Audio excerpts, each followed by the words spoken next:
Mga ka-idol, ikaw ba ay naghirap? Kung naghirap ka, solusyon dyan, mag-vlog ka. Baka balang araw, sisikat ka at yumaman ka. Kasi marami natin ngayon na sumikat at yumaman dahil sa pag-vlog nila. Kaya, wag dalawang isip niyan. Mag-vlog ka na ha, idol. Para madami tayo. At mag-follow back na lang tayo. At kung sino mag-follow sa akin, ipapollow ko lang din.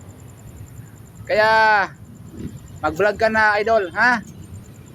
Balang araw mapansin ka ni Mita. Kaya ang solusyon diyan, yan lang ang solusyon diyan kung paano kayo maman. Kung kundi lang sahod mo sa trabaho mo, di mag-vlog ka.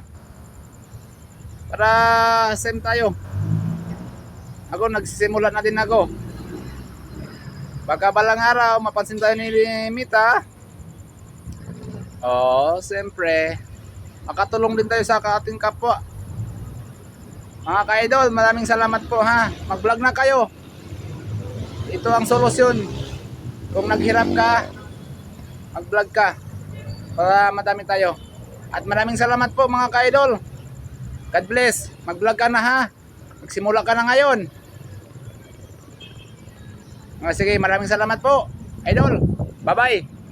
At follow mo na lang ako ha. Kung makasimula ka, i-follow mo ako at i-follow back din kita. At maraming salamat. God bless.